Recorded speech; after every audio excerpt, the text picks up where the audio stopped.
Gente, vamos lá, mais um programa Conversa com Café e essa noite pra lá de especial. Sabe com quem? Ele é psicanalista, terapeuta de família, teólogo, bispo, ele é genial, ele é tudo isso e muito mais. Com ele, com o Raimundo, e pra mim é um grande prazer, Raimundo, estar com você aqui essa noite. Vamos tratar de um tema muito delicado por sinal, né?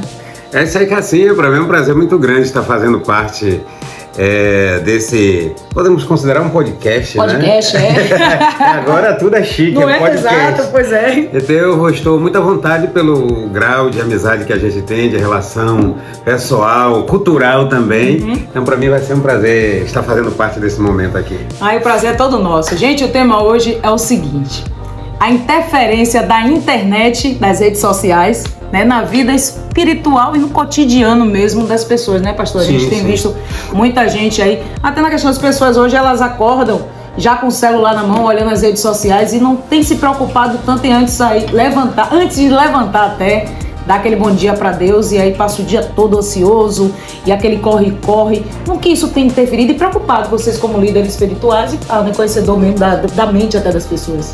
Pois é, Cassiane. É por demais importante frisar que as mídias sociais em si, elas não são ruins. O que tem causado problema é o mau uso dessas mídias que em muitos momentos trazem coisa muito boa pra gente. Mas aí quando as pessoas passam a usá-la de forma desenfreada, aí acaba trazendo transtorno. E uma das áreas que tem sido mais afetada nesses últimos dias, isso nas pessoas das mais tenra idade, desde criança até pessoas idosas, são problemas emocionais, são problemas psíquicos e que realmente a gente precisa estar trazendo esse alerta para que as pessoas se despertem, para que as pessoas acordem e venhamos dar um stop, venhamos dar uma pisadinha no freio para ver se as coisas não tomam uma proporção tão alarmante como infelizmente já tem tomado. E falam que a tendência é piorar, né? Porque cada dia, como é que eu posso dizer, essa questão tecnológica ela tem feito parte do dia a dia da vida da gente, né? Então a preocupação vai aumentar cada dia mais e mais. É como você diz, tem um lado bom, mas o lado negativo também. Sim. Assim, se nós fôssemos fazer uma relação do que contribuiu para que a gente ter chegado nesse nível que chegamos, hoje pela manhã, por exemplo, eu fui levar um rapaz para desenvolver uma atividade profissional e assim, é um absurdo porque você passa por mulher, homem, criança, jovem, encurvado, grudado no celular, que eu disse até para ele que os fisioterapeutas estão tendo muito trabalho. Estão ganhando dinheiro, estão mostrando. Com certeza. Eu tive paralisia de Bell, né? É aquela paralisia facial e precisei fazer algumas sessões de fisioterapia.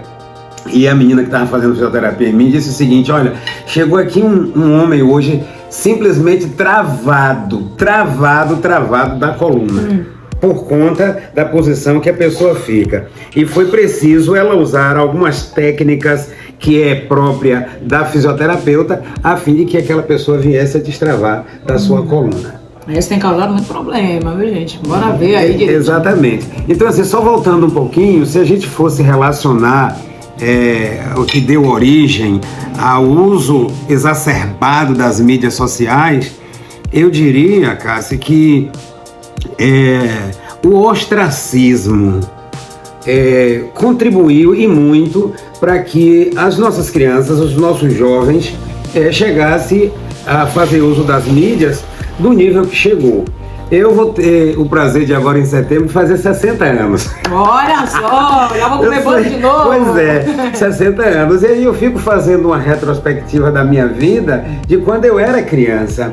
Por exemplo, eu tenho um neto, inclusive completou o sexto agora, que o outro nasceu anteontem, né? Tá, sexto neto. Eu tenho um neto de 10 anos que ontem nós fomos na roça, ele nunca empinou a raia. Uma criança de 10 anos nunca empinou a raia. É preocupante. Nunca empinou pipa. Então, como eu fiz isso quando eu era criança, eu tive o maior prazer em levá-lo para mostrar para ele que existem coisas boas, coisas que estimulem a nossa mente, a nossa percepção para o bem. Sim. e não só está fazendo uso das mídias sociais, das redes sociais. E aí eu sei que foi uma festa, eu e ele, eu botei uma no ar e depois deixei ele segurando e fui fazer a chave da minha para poder botar as duas no ar, daqui a pouco estavam as duas no ar, eu sei que foi aquela festa. Mas assim, infelizmente, isso a gente não vê mais por parte das crianças. Por exemplo, se você perguntar para uma criança o que é aquele jogo fura-pé, ele não sabe. Você sabe o que é, né? Furei muito na canela. Furava muito. Não sabe o que é um fura-pé, não sabe o que é uma raia, não sabe o que é um agude. Isso.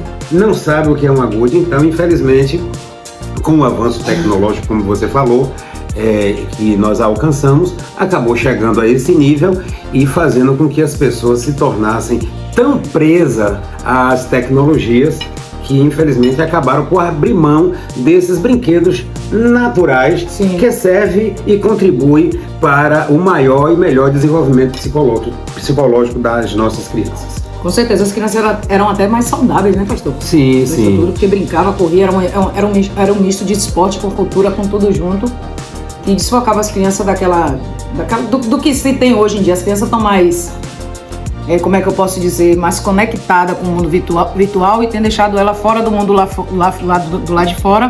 E isso eu não digo só as crianças, não, eu digo aos adultos também. Sem dúvida. Adultos têm se relacionado pela rede social, têm terminado o relacionamento também pelas redes sociais, têm feito muitas coisas, têm vivido só para as redes sociais. Isso tem sido preocupante.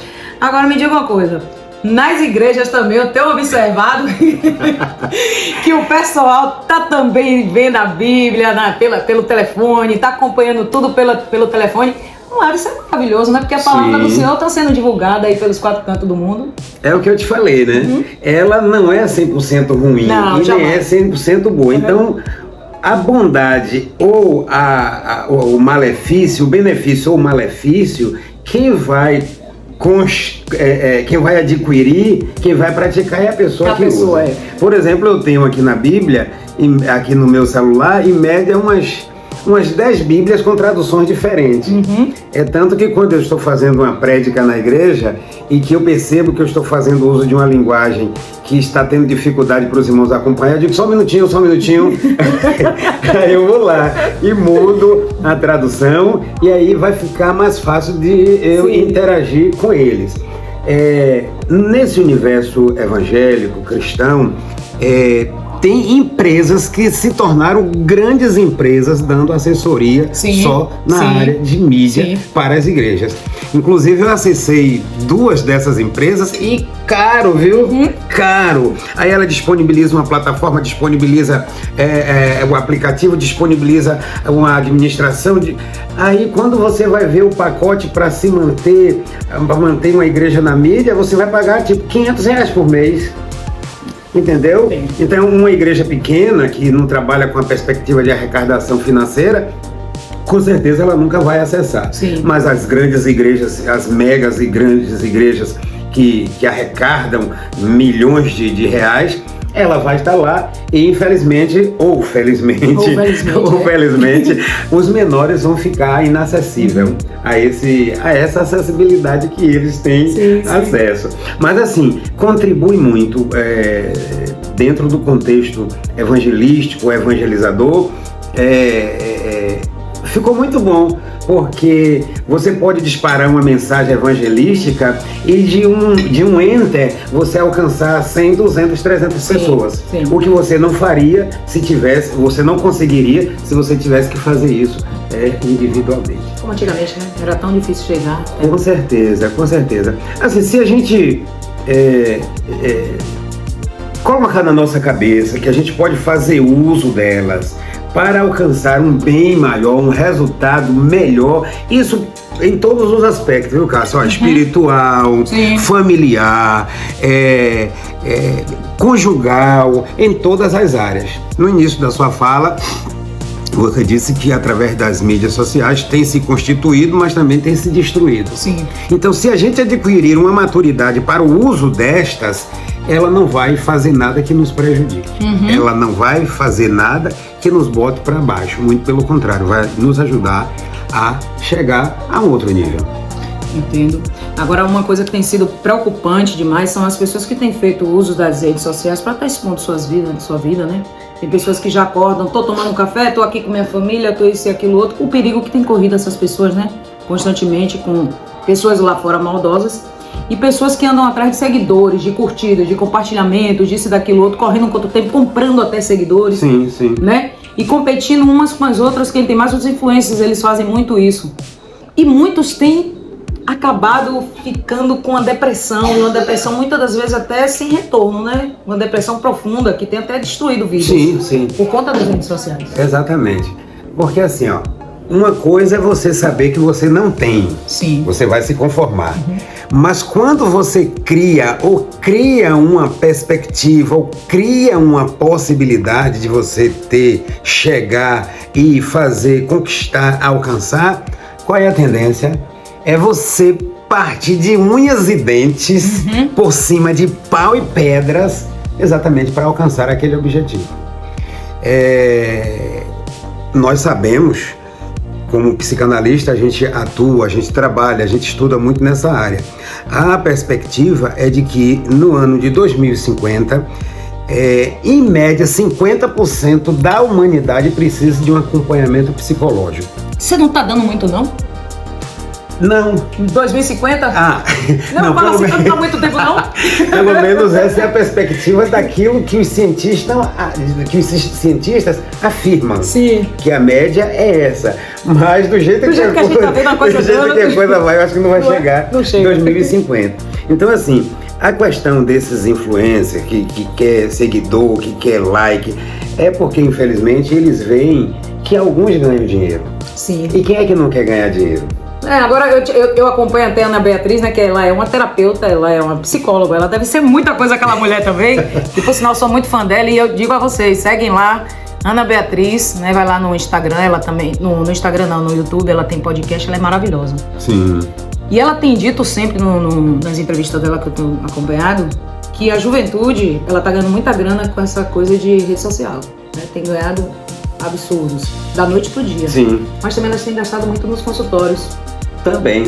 Porque elas não estão sabendo lidar com essas questões. É uma grana muito rápido, que chega muito rápido e a pessoa não sabe administrar, meu Deus, o que foi isso? E aí daqui a pouco toda aquela grana que pegou e adquiriu com esse trabalho vai gastar com tratamento psicológico. É porque assim, ó, é uma cadeia. Não é que a pessoa fique com depressão, depressivo da noite pro dia, não é que a pessoa fica com síndrome de ansiedade da noite pro dia. Como é que começam as coisas? As coisas começam assim, começa com estresse. Quando o estresse começa a crescer e alterar de níveis muito rápido por conta dessa correria, dessa busca incansável para conseguir like, para se tornar famoso, vem a ansiedade. Aí você vê que do estresse para a ansiedade é um tempo curto. Sim. É um tempo razoavelmente curto. Quando a ansiedade se instala, se torna o caminho mais curto para a pessoa adquirir a depressão.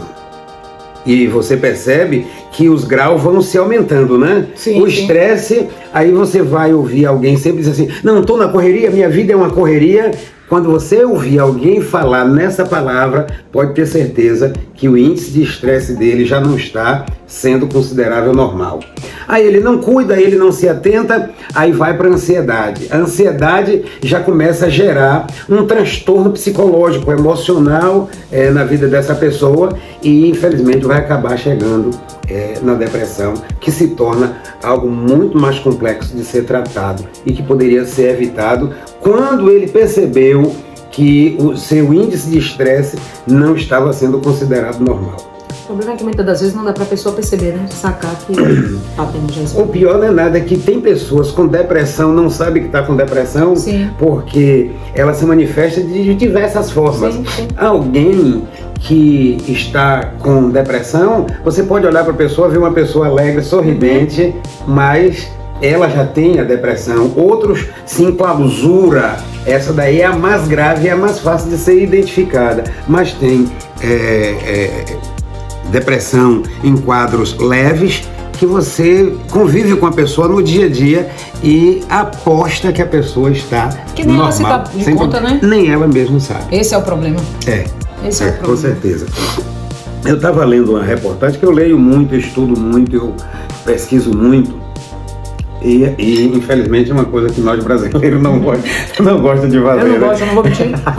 Estudar, ler, pesquisar não é muito natural do brasileiro e muito menos do baiano. GPT, né? É GPT. Agora que já foi mesmo. Tudo ali. Pois é. Então assim, eu estava assistindo recentemente, você já deve ter assistido também, que onde está localizado hoje o maior centro tecnológico, os profissionais de ponta da tecnologia, os seus filhos não fazem uso dela. Você já deve ter assistido esse vídeo, né? Ou pelo menos essa informação. Não. Não, os maiores profissionais técnicos, os top da informática, da tecnologia, os seus filhos não fazem uso dela. Eu estava assistindo um vídeo de ontem pela manhã, 2 crianças chinesas. Aquelas crianças não tinham mais que 6 anos de idade. Sim. Você precisava ver a forma como ele dominava o teclado. Sim. Profissionalicíssimo. Um menor ainda tocando e um outro do lado dele, ele dava um tom com a boca, tipo assim, cantava a sequência de notas, daqui a pouco ele ia lá e fazia tudo no teclado. E aí a legenda tinha assim, o que a prática não pode fazer. Sim. Então, se aquela criança daquela idade estava com aquela desenvoltura tremenda no teclado, é porque eles se aplicam para treinar, para estudar e não fica perdendo tempo com os smartphones. Não. Com as redes sociais, com o Facebook, por aí vai. Eu tenho lutado com meus netos para ver se eles abrem a mente, né? Os dois, o maior e esse que eu estava ontem vindo narrar, são invocados com futebol. Eles querem porque querem jogar futebol. Sim. E aí fica me mostrando, meu, eu vou para aqui, eu disse, olha, vamos fazer o seguinte, quantos jogadores tem no Brasil? Nem eu nem você sabe. Quantos se destacam a ponto de estar na mídia, a ponto de ganhar volumes enormes de dinheiro? Então por aí você vê que todos têm oportunidade, mas nem todos desfrutam das oportunidades que lhe é dada. Uns vão ser top desde criança, outros vão treinar e vão chegar mais ou menos, mas tem aquele que nasceu para aquilo e a gente tem que considerar isso, a gente tem que respeitar isso. Né? Então, infelizmente, a gente tem... eu tenho falado muito, eu baixei até um slide que eu fiz, uma palestra que eu dei na igreja de Pojuca, falando exatamente sobre a influência da mídia, o poder destrutivo das mídias no seio das famílias. Não é coincidência a gente nesse assunto aqui. Quando você falou aquilo, eu disse, não, eu já dei essa palestra. Aí eu encontrei, o poder destrutivo das mídias no seio da família. Então, você vê, outro dia eu puxei as orelhas de minha esposa. Eu não quero que ela assista para poder eu não puxar a minha. Dá pra ela, depois você me dá o...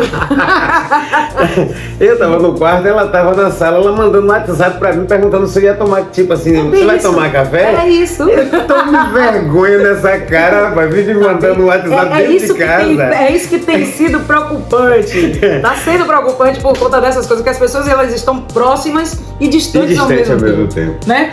Eu estou aqui namorando com você, que sua esposa não escute, mas não tô. E quero terminar um relacionamento com você, termina pelo WhatsApp. Não dá mais e tal, e você aqui, qual foi o caso e tal, já foi, acabou. Tá tudo bem resolvido. Ou então, estou namorando com você. Outro dia eu vi uma menina falando, uma colega minha falando, que a filha da colega dela, de uma outra colega dela, estava namorando. Disse, mãe, eu estou completando hoje 5 meses de namoro. Como assim, se eu não conheço seu namorado? Nunca soube que você... Não, ele mora lá em não sei aonde, quer dizer, morava em outro estado e ela se considerava namorada de um cara porque ela conheceu... Virtual. Isso preocupa, pastor. Com certeza. Preocupa muito porque as pessoas têm se relacionado também desse jeito e tá tudo bem. Gostam disso, de se relacionar dessa forma, se apaixonam dessa forma, terminam um relacionamento dessa forma, trocam até pix, trocam tudo e daqui a pouco a pessoa até acha que tá grávida e tudo mais. É uma loucura. Pois é. Tudo louco. Assim... O que nos causa tristeza é porque muitas mulheres têm perdido vida. Sim. em virtude de namorarem virtualmente, não conhecer a pessoa em loco, e aí marcam um encontro e vai para outro estado, viajando dias e horas. Isso. E quando chega lá, infelizmente, são abusadas, e quantas, infelizmente, perderam a vida. E o gostoso da relação é o flertezinho, sim, né? Sim, aquela coisa. Sem dúvida. É como diz, olho no olho, né? No olho, aquilo que é massa. Tá vendo esse negócio? Agora eu vou te falar uma coisa. Você já, claro, tá ouvindo falar muito sobre a inteligência artificial, né? Que também está no dia a dia da gente, tá no celular, tem tudo hoje na vida da gente. Pastor, bispo, homem de várias... Eu ouvi também Ana Beatriz falar uma questão. Eu acho que ela é bem espiritualizada também, não sei, né? Ela nunca expôs a religião dela, enfim. Mas ela tá sempre falando nas entrevistas dela que ela tem o celular hoje como um anticristo. Que essa questão do chip e tal, é o anticristo. Porque hoje a gente sai sem roupa, a gente sai sem dinheiro, a gente sai sem tudo, mas não sai sem o celular. Tudo, Essa dependência total do celular. A gente briga por conta de quem pega nosso celular, a gente tem ciúme do nosso celular, a gente tem tudo. O celular virou esposa, virou marido, virou amigo, virou tudo. E ela tem falado sobre isso e essa questão da inteligência artificial, que os especialistas têm falado muito sobre a questão da destruição da humanidade por conta dessa inteligência também, que também tem um lado positivo, né? Muito grande, mas que eles estão já preocupados pelo descontrole, que isso já está tendo, já está nítido. E agora eu quero saber de pastor, do bispo Raimundo, o que você vê isso aí, a espiritualidade? Tem duas questões aí. Em relação à inteligência artificial, você sabe que quem construiu isso foi um camarada contratado pela Google. Sim, né? Sim. E ele desenvolveu, mas por incrível que pareça, desenvolveu para o bem. Sim. E quando isso aconteceu há 2, 3 meses atrás, quando o criador percebeu a proporção negativa que tinha tomado a inteligência artificial que ele criou, ele pediu demissão da Google. Sim. Você soube disso? Não cheguei. Pois é, ele pediu demissão da Google porque não aceitava ver algo que ele criou, 100% para o bem, está sendo usado muito para o mal. Ponto. Em relação ao que ela fala acerca do anticristo, assim, a gente sabe que o anticristo, ele é personificado, ele é uma pessoa que haverá de tomar forma na hora certa. Na verdade, são três, é o falso profeta, a besta e o anticristo, né? São três representações que haverá de se manifestar nos tempos finais para dar cabo a um projeto que eu posso dizer que o próprio Deus já previa que isso ia acontecer. Mas eu não posso afirmar que o celular é o próprio anticristo. Se você me perguntar assim, Bispo Raimundo, é possível o anticristo estar usando o celular, a memória artificial, as mídias para incentivar a implantação daquilo que ele tem no âmago do seu pensamento, do seu coração? Eu te afirmo categoricamente que sim. Sim. Porque assim, como eu falei anteriormente na minha fala, nada começa da noite para o dia. Né? Você planta uma semente hoje, quanto tempo, a depender do que seja, quanto tempo você espera para que ela germinar? Os cuidados que você precisa ter para que ela germine e venha crescer saudável e venha produzir. A mesma coisa é esse sistema que a gente está vivendo. A gente sabe que diante dos eventos que têm acontecido na natureza, na política, na ciência, até no campo religioso, todas essas áreas mostram de forma nítida que a coisa está caminhando para chegar no fim, está no limite, já está chegando no limite. Para tudo que foi feito até aqui dar uma parada e dar uma reviravolta. Então ele vai, o anticristo especificamente, como a besta e o falso profeta, ele vai usar tudo que tiver à disposição do ser humano para acessar o ser humano. Eu não sei se você se ligou, o que significa, qual o significado da palavra Android? Não. Quando eles construíram o sistema Android, Qual era o propósito? A palavra Android significa zumbi. Certo? Eu não sei se você lembra, tinha um aparelhozinho antigo, eu digo porque eu vi isso. Quando Sim. eu li que a palavra Android significa zumbi, e esse aparelho, você abria a tela em determinado Tinha aquele lugar, buraquinho. aí você clicava Sim, várias vezes, eu lembro aí você disso. via literalmente os Isso. camaradas indo, ó, Isso. e daqui a pouco, puf, caindo no buraco, caindo no buraco, caindo no buraco. Eu ficava, quando saiu essa onda, eu ficava pra poder ver. Pois é. Então, assim, tudo que nós temos falado tem girado em torno disso. Qual é a ideia quando se criou o Android? Fazer com que as pessoas se tornem zumbi. A pergunta para você agora, você fazendo um apanhado geral do que nós temos visto, o uso desenfreado. Nós não temos visto pessoas com essa qualidade? Com certeza. E não são poucas. Toda hora. No dia a dia. E não são poucas. Você entendeu? Aí por que eu tô te falando isso? Se o anticristo programou isso, ele já alcançou êxito. Já. Tá de parabéns. Você entendeu? É. Já conseguiu. Porque as pessoas, infelizmente, estão se tornando zumbis. Caramba, pastor. E olha que, às vezes, eu vou lhe falar uma coisa minha, né? Que talvez esteja acontecendo com muita gente. Essa questão da inteligência artificial, dessa loucura toda que a gente está vivendo, às vezes eu tenho me perguntado, meu Deus, e Deus é quem? Agora vamos descobrir de verdade. Olha que eu leio a Bíblia, eu sou uma pessoa Sim. assídua nessas questões, né? Eu faço minhas orações e tal, o pastor me conhece aqui. Não sou muito de ir na igreja, né, pastor? Por vez em quando, mas faço minhas orações em casa, eu tenho essa comunhão muito grande com Deus. Mas confesso que Deus sabe disso, que Deus sabe do coração da gente, não é vergonhoso. Não adianta, não adianta. Que às vezes eu me pego pensando assim, oh meu Deus, tá perto da gente descobrir quem és tu, como foi que a gente veio ao mundo de verdade, descobrir tudo, porque a inteligência artificial ela vai descobrir que a gente veio de uma explosão, aí minha cabeça fica baratinada. Aí eu volto, calma, Cassiane, volta, você tá sendo enganada por esse sistema que já tá aí dominando tudo e eu não posso entrar nessa vibe não. Mas assim como eu, já deve ter muita gente assim. Sim. Olha, essa notícia eu li hoje, ouvi hoje. Foi hoje ou foi ontem à noite. Nós sabemos que a Bíblia é o livro mais antigo, né? Em diversos momentos já foi comprovado, até cientificamente, a veracidade da Bíblia. Ela se passou mais de 16 séculos para ser escrita, foram escritos por mais de 40 escritores. Ela tem enfrentado as maiores intempéries em todas as épocas, mas a Bíblia continua aí, firme, continua de pés. Com a inteligência artificial, já vai ser lançada a nova Bíblia, escrita pela inteligência artificial. Diga com que propósito? Sim. Corrigir os erros da Bíblia. E aí, gente? Eu assisti isso ontem, o camarada falando, que já tá aí, daqui a pouco vai ser lançada. Aí foi tanto que ele disse assim, olha, se você já comprou uma Bíblia, você comprou uma Bíblia, porque quem sabe se você vier a comprar daqui mais um tempo, você não estará comprando de fato uma Bíblia. Ele ainda disse assim, eu sugiro que você compre e leia e guarde, porque quem sabe logo mais você não estará comprando uma Bíblia.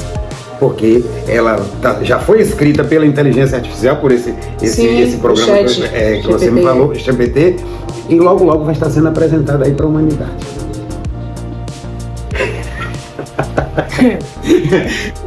Travou agora? Porque isso preocupa cada dia mais e mais, né? Caramba. Enfim, pastor, vamos tomar um cafezinho, vamos comer bolo. Pronto, agora sim. Vamos relaxar um pouquinho a mente, porque esse assunto é um assunto sério. Eu fiquei preocupada desde o dia que eu vi um podcast onde os caras falaram o seguinte, que daqui a 2 anos a gente já vai estar aí vivendo literalmente a mercê das máquinas. Sim. Literalmente a mercê das máquinas. Eles não deram daqui a 20, a 30, 50 anos. Falaram de 2 anos que a gente vai estar vivendo aí a mercê das máquinas, que vão estar no controle de tudo e que as máquinas já estão mentindo, que as máquinas... Agora você me dá uma notícia dessa aí que piora toda a minha cabeça e eu já não sei o que fazer mais. É joelho no chão. Pronto. Pastor vai dizer pra gente, pastor não, bispo, vai dizer pra gente o seguinte, o que faremos, qual o mais certo pra gente fazer neste momento a partir de agora, pra gente não entrar nessa loucura, nas minhas orações até eu tenho pedido a Deus, Deus não me permita ser enganada por esse mundo tão louco que a gente tá vivendo hoje. Cada dia mais fortalece minha fé para eu não ser atingida com esses bombardeios de informações que tá tirando a gente muitas vezes do foco. Porque quando eu me vejo nessa situação que eu te falei anterior aí, eu fico perdida e peço ligeira orientação a Deus. Mas é complicado. Assim, a receita seria simples. Mas a questão é, por exemplo, aqui tem 2 bolos, né? Pela cara tá gostoso. O daqui tá solado, mas tá uma delícia, Eu sou apaixonado por bolo, sim, tá? Mas como eu te falei, eu tomei café, talvez eu não tenha a disposição para comer o tanto que eu comeria se eu não tivesse tomado café. Mas para comer metade de cada um já tá bom demais. A mesma coisa é com relação a essa pergunta que você me fez. A receita é simples. Entrega teu caminho ao Senhor, confia nele e tudo mais ele fará. Essa é a receita. Entrega teu caminho ao Senhor, confia nele e tudo mais ele fará.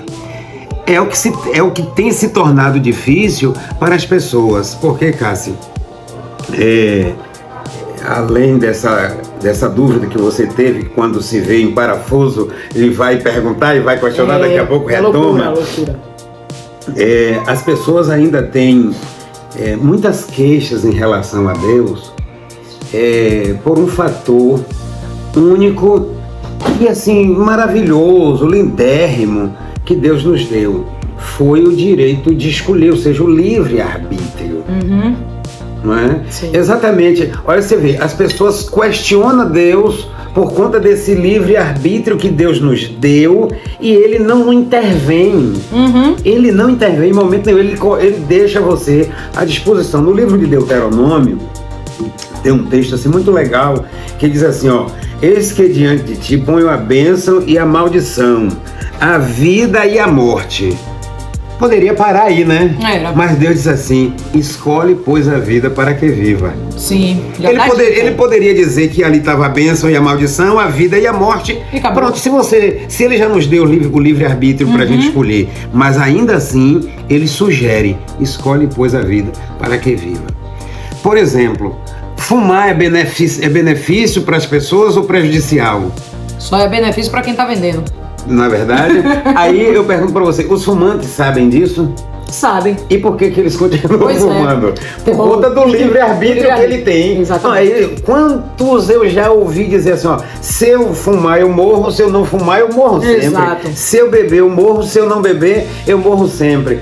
Ah, tudo bem, eu vou concordar com ele que ele vai morrer, nós vamos morrer de qualquer jeito, mas pelo menos que morra de forma saudável, com seus pulmões. Recentemente eu estava falando com uma senhora, a mãe dela morreu com 80 e poucos anos, ou foi 90, o pulmão parecia uma pedra de carvão, um negócio daquele de carvão, porque ela fumou desde criança. Ela poderia ter morrido como morreu, mas ter morrido de forma saudável. Sim.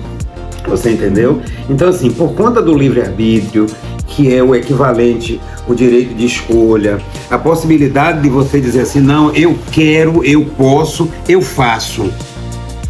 Tudo bem, se for bem, se for para edificação, se for para a glória de Deus, amém. Se for para prejuízo seu, você vai fazer do mesmo jeito.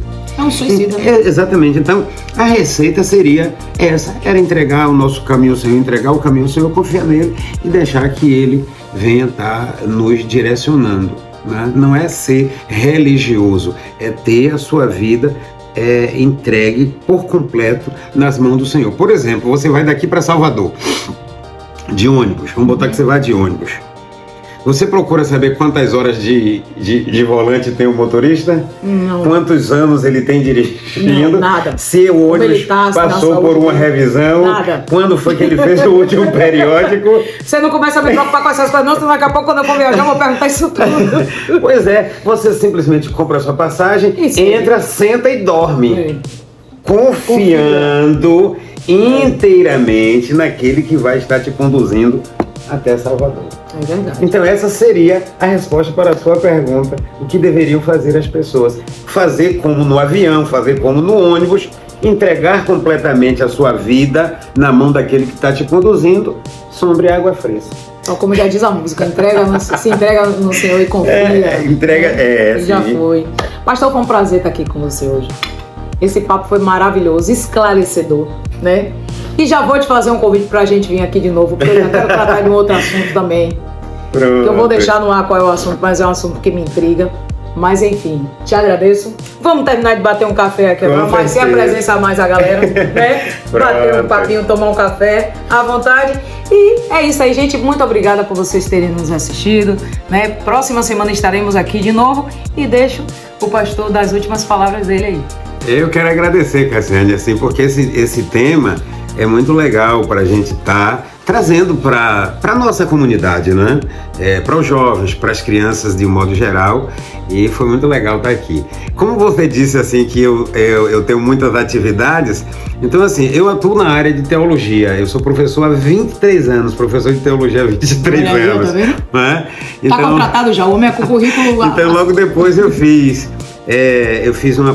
uma pós-graduação em docência do ensino superior com especialização em teologia, filosofia e história. Aí logo em seguida eu fiz uma pós em psicanálise, depois fiz uma pós em terapia de casais, depois fiz terapia de família, pedagogia empresarial, sexólogo. Nossa! Tá vendo? Então, assim, eu dei uma paradinha da pandemia para cá, porque a coisa se tornou muito como é que dá o nome? Online. Isso. E aí eu tenho dificuldade para ficar lendo, meus olhos começam a lacrimejar depois que eu tive a paralisia de Bell, mas assim, eu tenho facilidade em administrar alguns assuntos, alguns temas, algumas propostas, exatamente porque eu sou desbloqueado, eu vou em todas as áreas, eu estou sempre estudando, sempre estou vendo alguma coisa, você vê que eu não trouxe nada anotado, a gente já tem esse tempo todo exatamente. Falando, e na hora na mente vem os flashes, né? Um vídeo que eu assisto. Mas eu já sabia, e qualquer assunto que eu mudar aqui, eu sei que você vai dominar muito bem. Então, gente, ó, beijo no coração de vocês. Curta, compartilha e fica ligado porque na outra vez que eu vim aqui tem tema novo. Um abraço. Maravilha.